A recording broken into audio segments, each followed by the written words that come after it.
really hard to win something, but at a club like Liverpool, we always have to compete for trophies, and that's what we try to do. And the biggest trophy is the Premier League. Come on, boys, let's go! The new Arne Slot era starts on Portman Road. Liverpool score. And it's Diaz. Clinical back post header. It's all about the new Liverpool. Arne Slot's Liverpool. Let it in. Could it be the goal that reignites this title challenge again? Goal! Outstanding from Liverpool. McAllister. Oh, yes! We have a job still to do, but when we do it, we have all the right to celebrate it for how long and how many days, weeks we want, because we should, because it's hard work. It will be amazing. Alexander-Arnold! Yes! He races to the away end! The Liverpool fans go wild!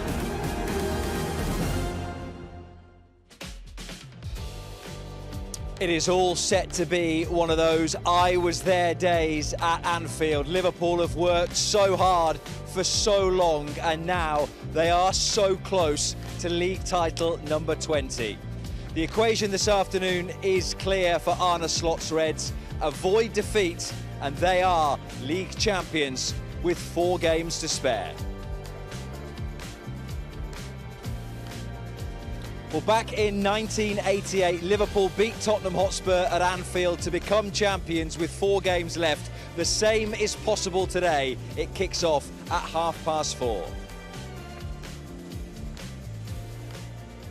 Hello there, welcome along to Matchday Live on what could be an incredibly special day for Liverpool Football Club. So much build-up to come between now and 4:30 in the company of one of the 10 men to captain Liverpool to a league title, Phil Thompson. And we know it's a big day because Jason McAteer is back amongst us. You pick your matches, don't you? It was a calculated guess, Robert, and it's paid off. I've managed to get one of the hottest tickets in town, and yeah, it's a pleasure to be here. Yeah. Well, let's just remind you by looking at the Premier League table of the equation. You know it by now, though, don't you? 12 points ahead, Liverpool, with 4 games to go. A draw would be enough, but Liverpool would dearly like to win today. Today, surely, Jason, is the day. You would think so. I mean, you just mentioned one of the omens at the top of the show, beating Tottenham all them years ago to secure the title, and we've got the opportunity today. There's been lots of different things. I was saying to Tomo there, there's been lots of different things through the season where I've just thought, oh, this could be ours. And I think on Wednesday I did the Arsenal-Palace game and I had everything crossed, hoping that Palace didn't spoil what could be the best party we've ever seen. And with 8 minutes went up, and then they flashed one across the box, and I was like, oh no, they're gonna... Anyway, it didn't happen, did it? So we get the opportunity at Anfield under the beautiful sunshine that we've been gifted, and all the fans are in full voice.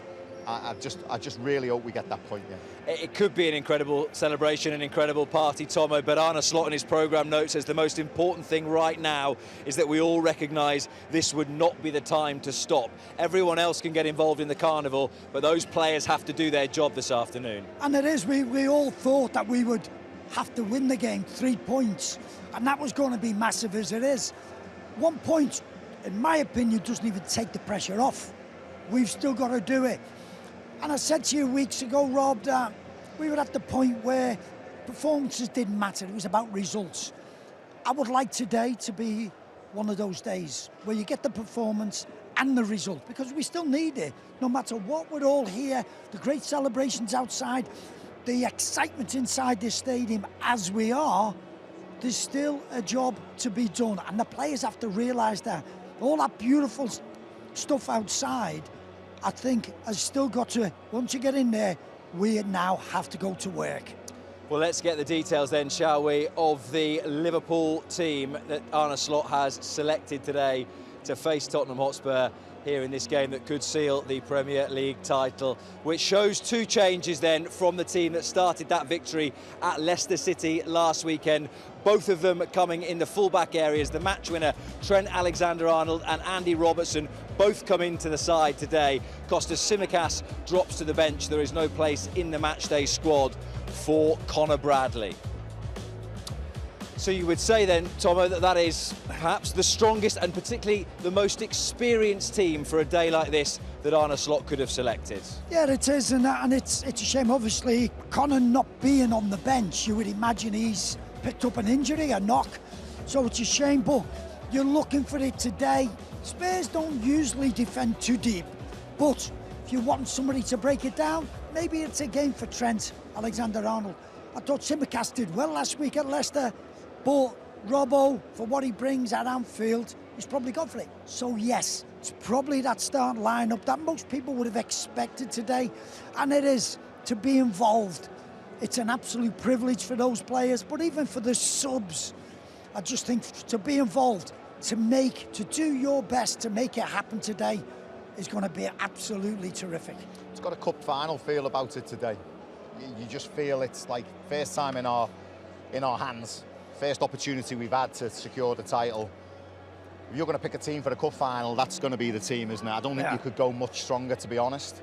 I agree with Tom. I think Conor Bradley, it's a shame he's missed out. It looks like it's an injury because I can't see why he wouldn't be on the bench.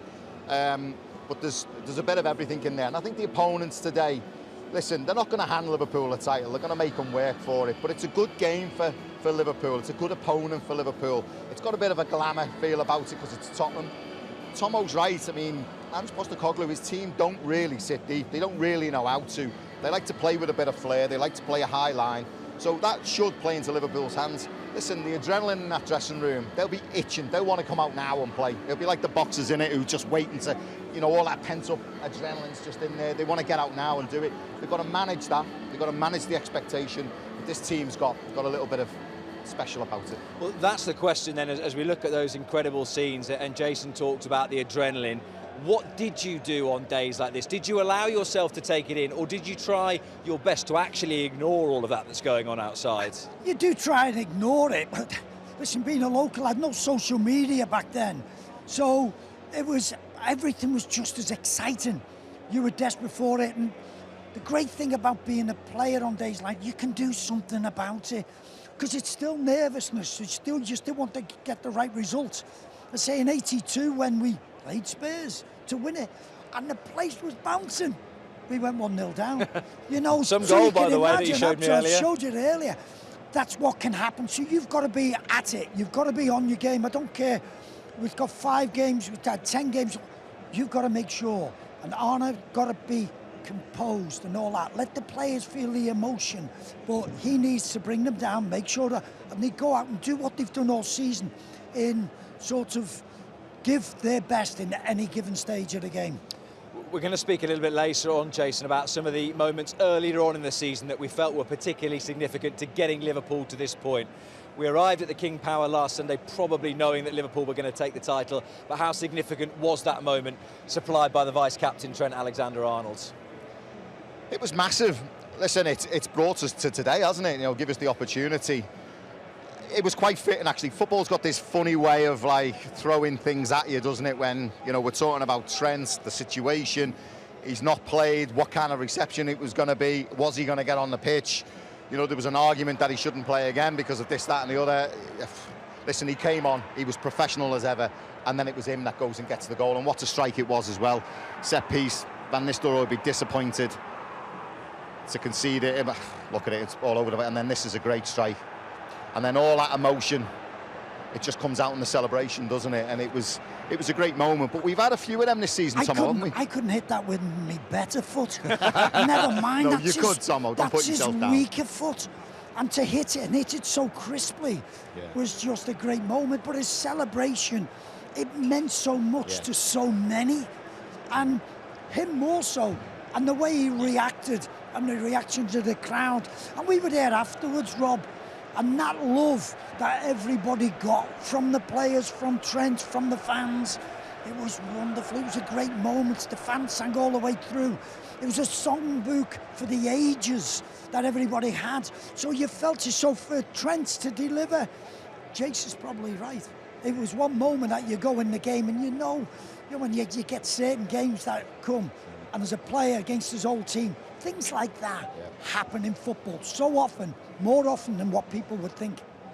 Let's go back to then what Jason just touched on about the nature of the opposition this afternoon, Tottenham Hotspur. We look at the reverse fixture in North London just before Christmas that Liverpool won 6-3. They were superb that day. Maybe a couple of the recent games, Leicester, even though they had to win last week, tried to sit in. West Ham the same. But you think that Tottenham will have a little bit more of a dip at it this afternoon? It's Ange's ball, isn't it? Oh, what is Ange's ball? I'm only saying that because it's in the media and it's in papers.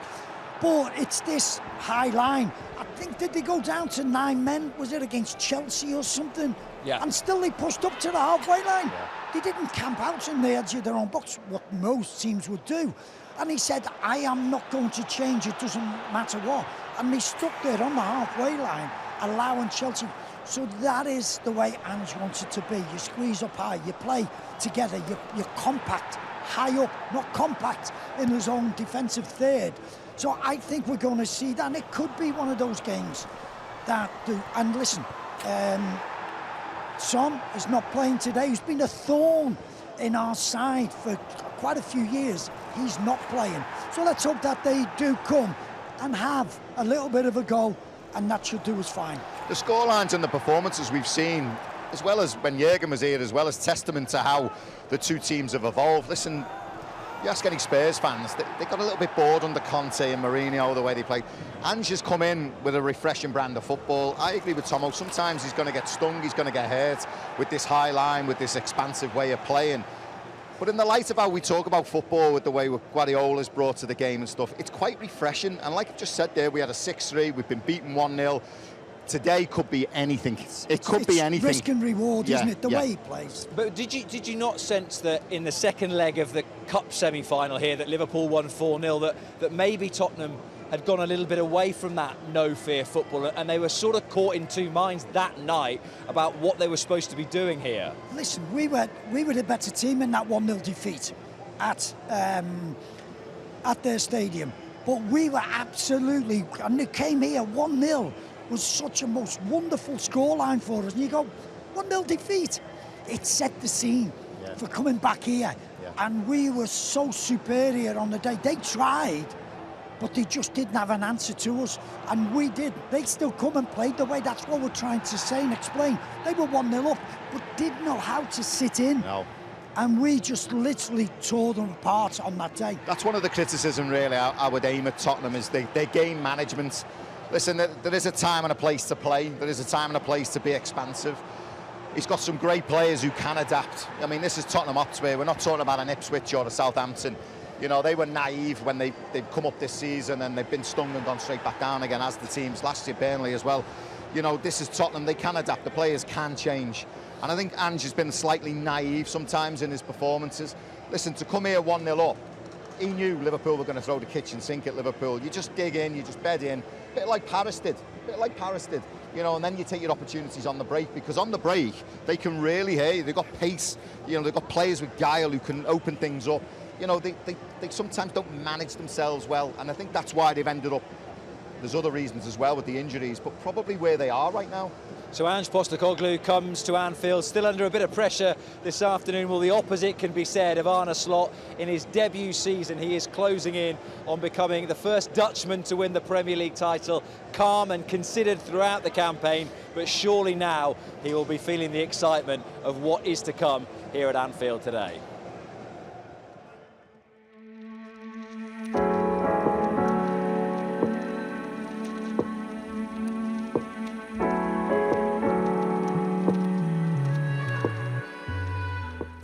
Surprising. I don't think there's a lot of surprise into Liverpool doing well. This is what this club did for so many years in a row now. They've competed with City for so many years for winning the league. They've competed for the Champions League. They've won it as well. So it's not a surprise that we are doing well. But in the last 2 seasons before I arrived, doing good in the Champions League and doing good in the Premier League, that was difficult. So to be able to show up in both competitions was a pleasant surprise, because I know how difficult it is. Unfortunately, we had to face Paris Saint-Germain. It was a terrible draw for us, of course, after ending number 1 in the league table. And unfortunately, we lost on penalties, which doesn't really feel like losing, but the result is the same. We were knocked out, and that was, of course, a big blow.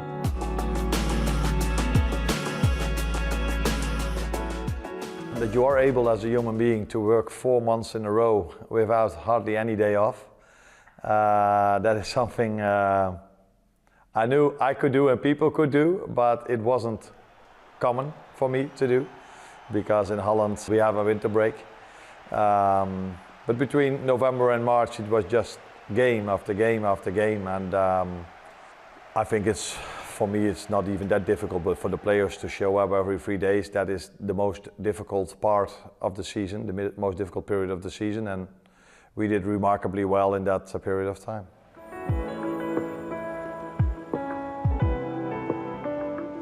It's always been a fight. It's always been, not always, but 8 out of 10 times a close margin. And maybe that's even a bigger accomplishment, because if you are that good that you can win games by 3, 4 or 5 goals margin, it's much easier maybe to get the end result you want.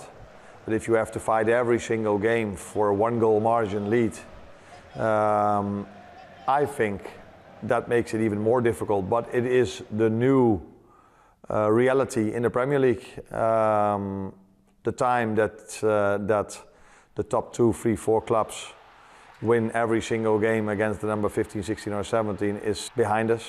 And that's what makes it even harder to be so consistent as we were this season.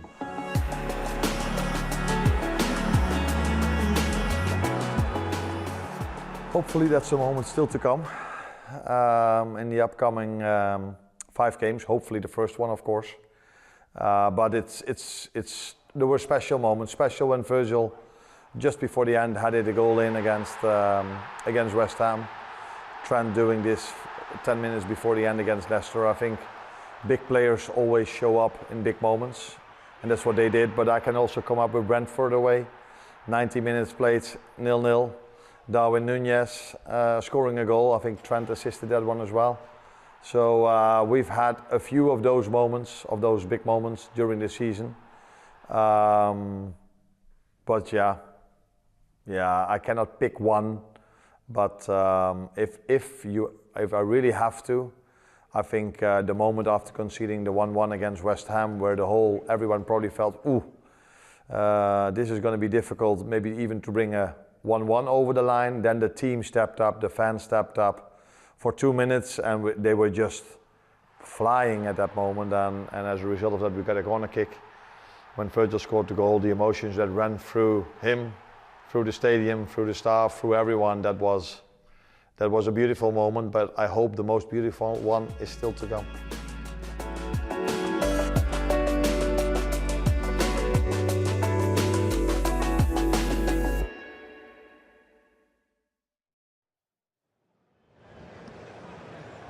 Well, he is very close, Arne Slot, to becoming just the 4th Liverpool manager to deliver the league title in his first season.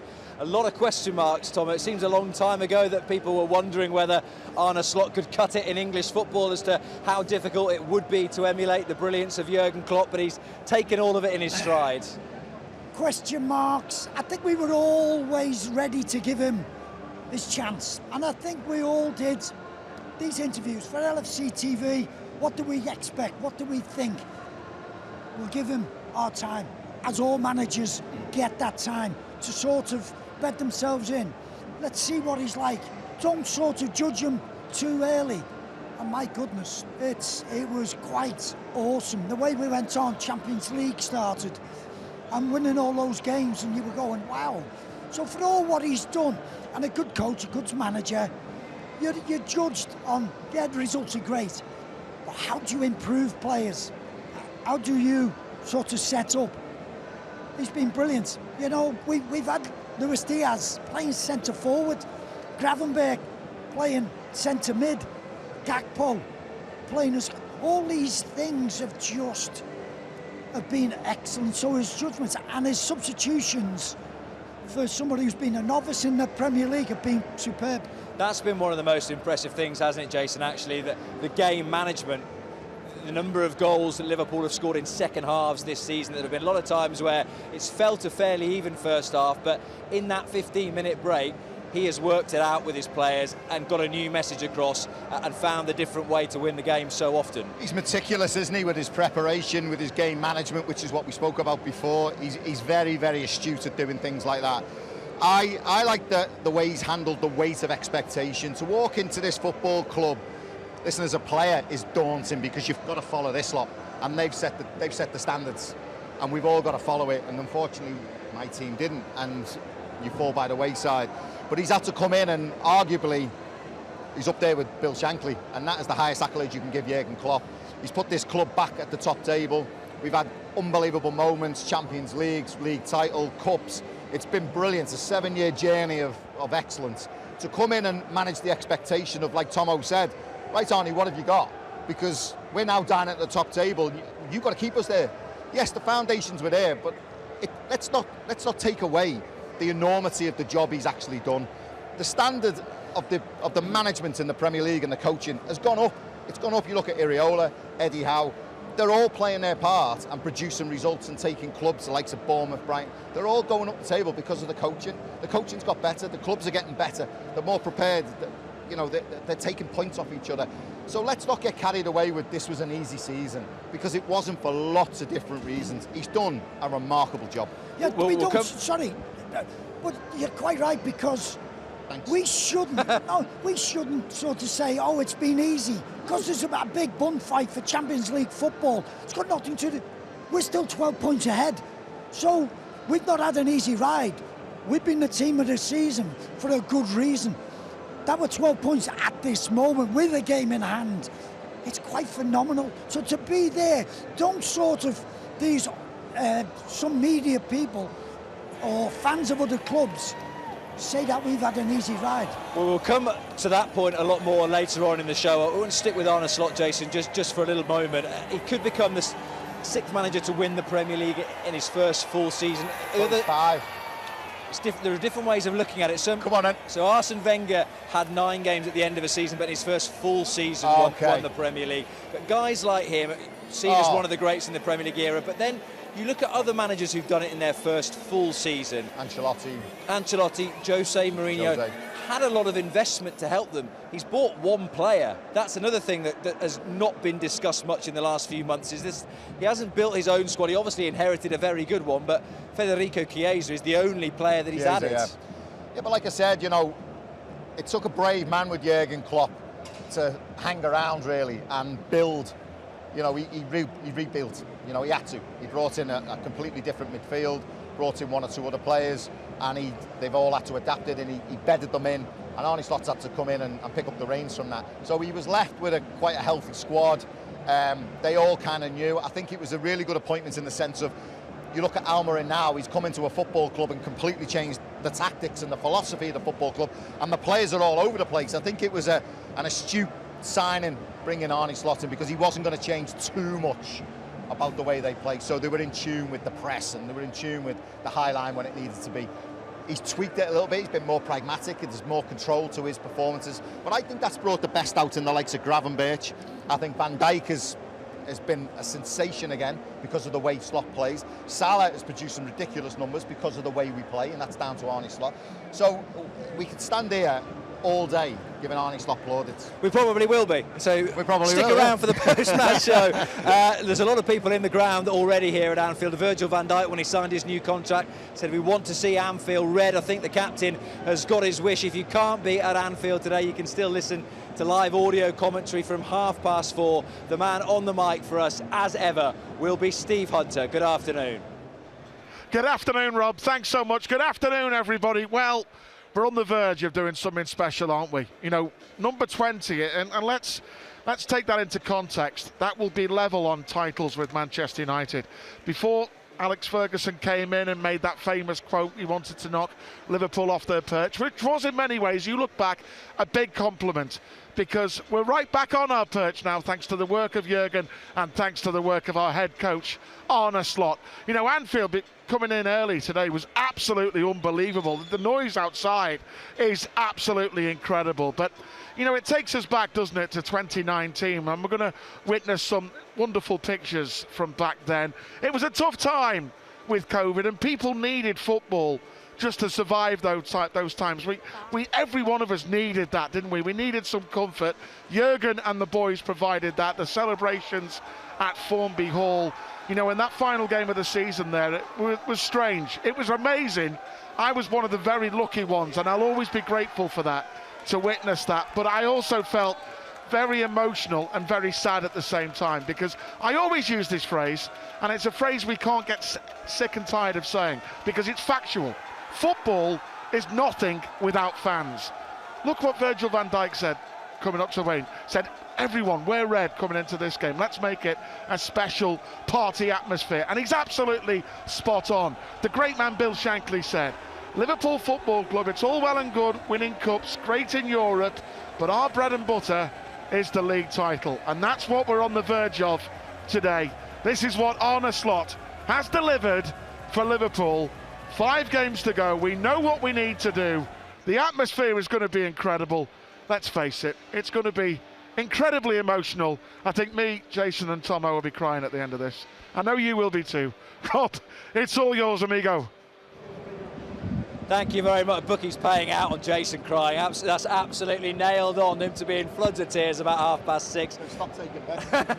If you're watching us on social media, you are about to leave us. If you want to watch the rest of the pre-match show and also everything afterwards, all the details are on liverpoolfc.com/watch. This is what is still to come for the rest of the afternoon. With us between now and kick-off, we will hear from Cody Gakpo and reflect on a very special season already with Tomo and with Jason. Audio commentary with Stephen John Aldridge, 4:30, and then post-match reaction. Hopefully we will have plenty of special guests alongside us here from 6:30. That post-match show will also be available as a podcast, wherever you get your podcast from, on The Reaction. The full match available on LFC TV from midnight. And then tomorrow, I suspect this might well be an extended episode of Inside Anfield if all things go to plan, available on Facebook and on YouTube. So we will take a quick breather, but we will be back very shortly. We will talk Tottenham and we will talk Virgil van Dijk as well, who could become the first Dutchman to captain a side to Premier League glory. Liverpool, remember, just 1 point away.